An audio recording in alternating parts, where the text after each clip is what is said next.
The person who is hardest to reach is always the most desired. The person who is always available is always the most replaceable. This is not opinion. This is human psychology operating at its most brutal level. If you've ever felt taken for granted, ignored by people who once chased you, disrespected by the same people who used to value your time, this video will explain exactly why it happened and exactly how to reverse it permanently. 7 principles. 10 minutes. Your availability is destroying you. Let's fix it. Principle 1. The economics of human attention. Your presence operates on the same economic law that governs every market on Earth: supply and demand. When supply is unlimited, value drops to zero. When supply is restricted, value rises without limit. This isn't metaphor. This is measurable.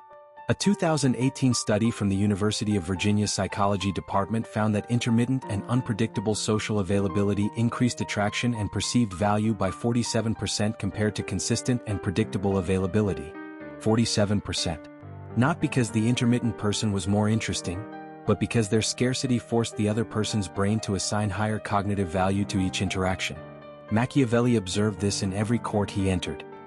He writes, "Princes who have achieved great things have been those who have given their word lightly, who have known how to trick men with their cunning, and who have overcome those abiding by honest principles." He wasn't praising deception. He was documenting a psychological reality. The ruler who was always accessible became furniture. The ruler who was selectively present became an event. Think about your own life. Who do you value more? The friend who responds to every message within seconds, every single time? Or the friend who responds occasionally, unpredictably, and whose rare reply makes you feel chosen? Your availability is a currency. Right now you're printing so much of it that it's worthless. Every instant reply, every yes to every plan, every rearranged schedule, every canceled priority to accommodate someone else's convenience. You're not being kind. You're being cheap. And cheap things get treated cheaply. The first step to reversing this is understanding Principle 2, the one that explains what happens inside people's brains when you become less available. Principle 2, the uncertainty addiction. Your brain's dopamine system does not reward certainty. It rewards uncertainty.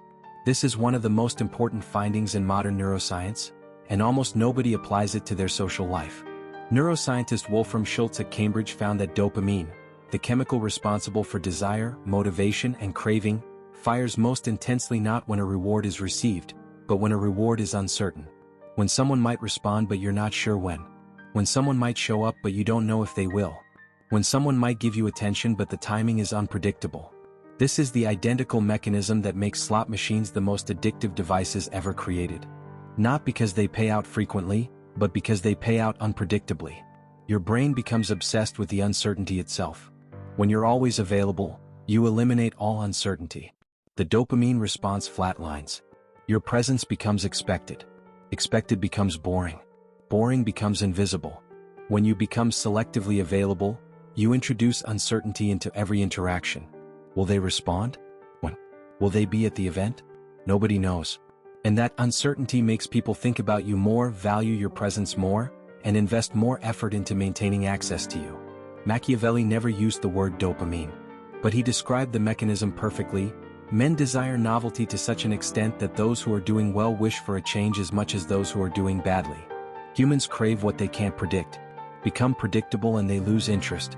Become unpredictable and they become obsessed.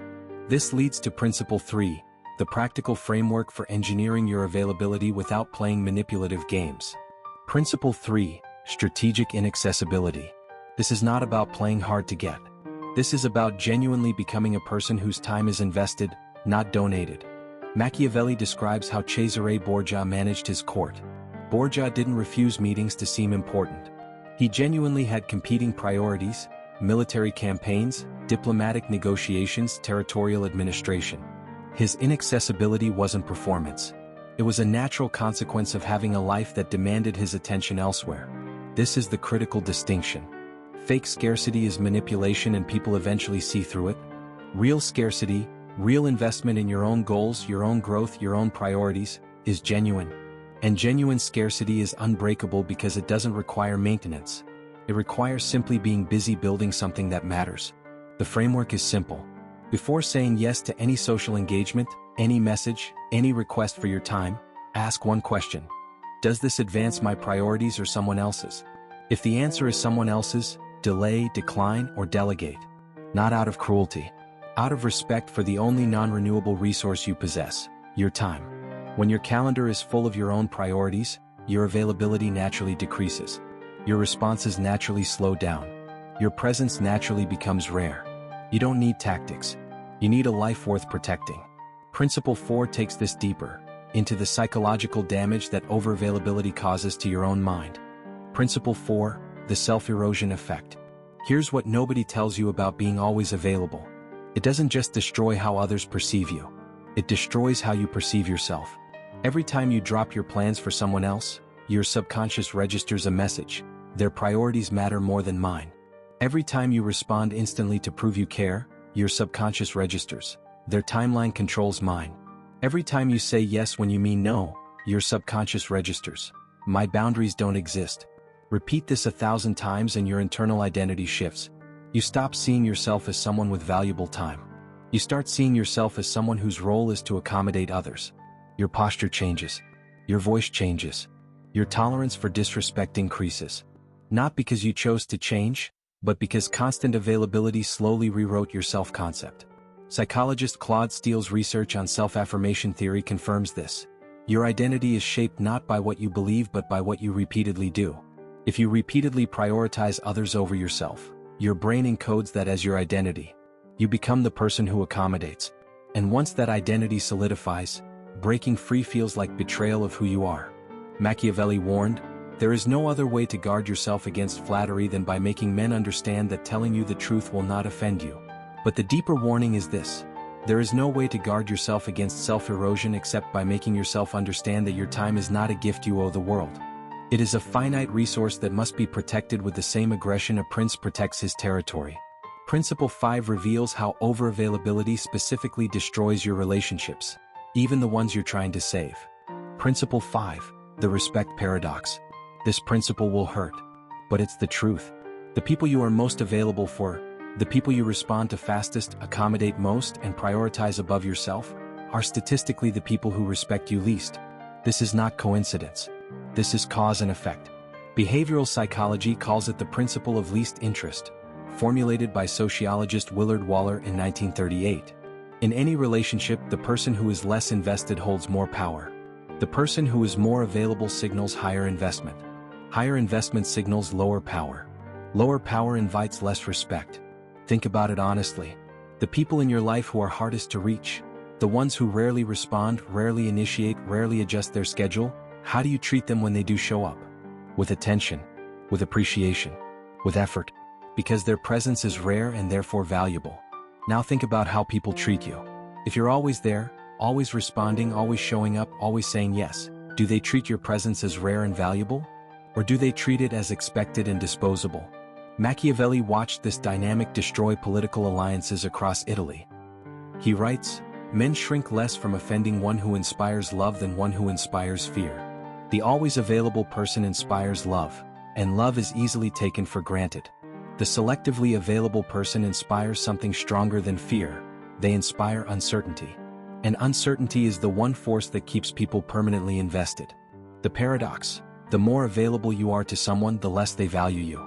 The less available you become, the more they pursue you. You cannot break this law. You can only decide which side of it you want to live on. Principle 6 explains the specific social signals that overavailability broadcasts to everyone around you. Principle 6, the status broadcast. Every behavior you exhibit in social settings is a broadcast. You don't realize you're transmitting, but everyone around you is receiving. When you respond to messages within seconds, you broadcast, I have nothing more important happening. When you say yes to every invitation, you broadcast, my schedule has no competing priorities. When you rearrange your plans for others repeatedly, you broadcast, my time is less valuable than theirs. When you initiate contact constantly, you broadcast, I need this connection more than they do. None of these signals are sent consciously, but they are received unconsciously by every person in your social circle simultaneously. Anthropologist Robin Dunbar, famous for Dunbar's number, conducted research showing that social hierarchies in human groups are established primarily through availability signals. The member who is least available is consistently perceived as highest status. The member who is most available is consistently perceived as lowest status. Across every culture studied, without exception, Machiavelli documented the identical pattern in Italian courts. The prince who held open court daily, available to every minister, every request, every complaint, was treated casually. His time was assumed to be unlimited. His decisions were questioned openly. His authority eroded gradually. The prince who held court rarely, who required appointments, who made his presence a scheduled event, was treated with reverence. Every audience felt like a privilege. Every decision felt final. Every word carried weight. The principle, your availability, is a status signal being broadcast 24 hours a day. Right now, what signal are you sending? And more importantly, is it the signal you want the world to receive? And now, Principle 7. The final principle that ties everything together and gives you the exact mental shift required to change your availability permanently.